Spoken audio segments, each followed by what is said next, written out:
Collaboration is crucial in the art and literature world. Working together with other writers, publications, and organizations help build a bigger, stronger community. A few years ago, the Hudson Valley Writers Guild began an annual reading series featuring writers from the Guild and online zines Hobo Camp Review and Trailer Park Quarterly. In July 2022, contributors from all three shared their work over 2 nights in Troy and Albany. Today, we're going to hear from poet and editor Victor Clevenger, who took the stage at the Linda on July 23, 2022. Victor's work has appeared in print magazines and journals around the world and has been nominated for the Best of Net Anthology and the Pushcart Prize. He has published several collections of poetry, including A Finger in the Hornets Nest, Corned Beef Hash by Candlelight, A Wildflower in Blood, Scratching to Get By, and 47 poems.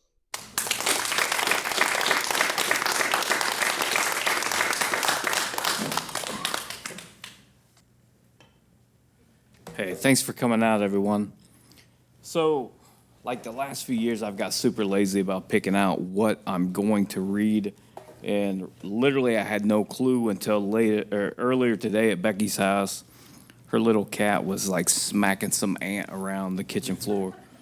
And so it reminded me, like, I have a series of poems because, like, twice a year in Missouri, I have to deal with this crazy invasion of ants. And they try and get in the house. It doesn't matter what you do. They're just there. You just have to let them be, and eventually they're gone. So this series of poems is titled, The Army Has Invaded. And here's the first one. Sound the trumpets, ring the bells. In step, a whole platoon curves around a peach pit, half-smoked joint lying in an ashtray.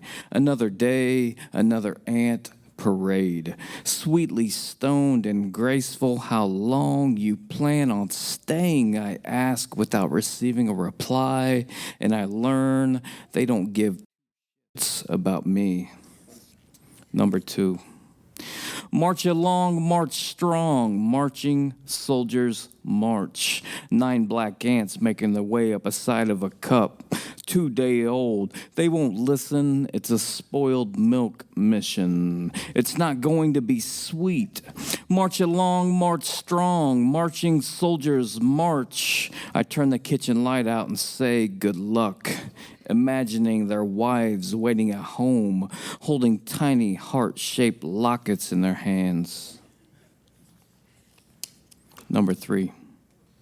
I tell one of the ants that has strayed away that he is probably safe. He's far too small to have to worry about someone shooting him with a bullet. I wish I could say the same to my children Monday through Friday when I give them their lunch money. Number 4. Cleaning up dried Kool-Aid by the coffee pot, Grayson says these ants are brave. Or stupid. And I agree with her. Either way that you look at, the army is 200 strong tonight, clinging to a toaster they've turned into a foxhole, taking turns sleeping with sugared mandibles and pride. We thought about looking for the queen, but didn't really know what was appropriate to do if we found her. And number 5, it's Ferlinghetti's birthday, and the youth of a nation shout in the streets. Nobody should have to worry about falling asleep, but I wake with the soldiers crawling on the lens of my eyeglasses. Picking them up off the nightstand, I use my finger and swat them away, and I'm sure they'll come back another day, but of course they were trained for the war. It's far more enjoyable than the peace. I want you all gone, I tell them. Just go home to your wives tonight and make love. So tomorrow when the sun rises, we can all smile about our small victories.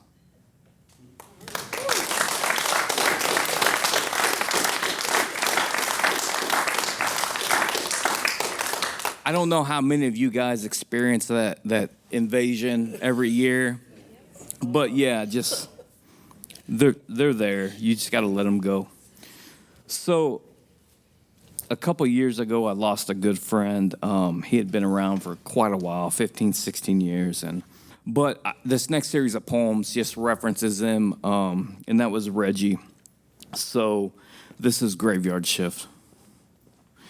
Come home at 8 in the morning, stumble in. Reggie is lying in the doorway, half his body inside, half is out. I ask if he had a rough night. He replies it was a dream. He almost died. Wonders if I have ever felt that I was coming close to death. I tell him once or twice. Remind him of the failed suicide attempt in 2002. He asked if I called out for God in the moment that I thought it was surely all over. I tell him, no, I didn't. He crawls the rest of the way inside and says, yeah, he didn't either. He says he called out for his father like a scared child who needed firm comforting, assured him that I knew that feeling, that on occasions I had expressed that feeling myself. He says he's alive and it doesn't matter anymore, that he's going back to sleep. I tell him good night. Sit down to take my boots off. Kid's mom walks down the hallway, asks who I'm talking to and if I'm hungry. I'm not, but I eat a half a bagel anyway.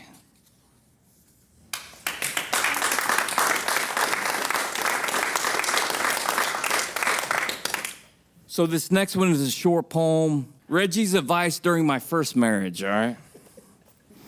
They're stupid. But even flies eventually give up on dead things and move on.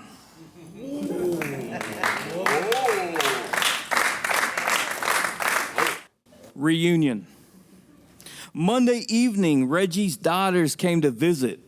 It'd been 6 years since he last seen them. When they arrived, he greeted them. They didn't speak. He flicked his tongue out and then quickly to try and break the silence. They never cracked a smile or made eye contact. He looked back at me for advice, his eyes open, glassy, desperation. I don't know that I'd ever seen that side of him, like blood after a bullet enters. Small pieces of his toughness drip down his forehead slowly.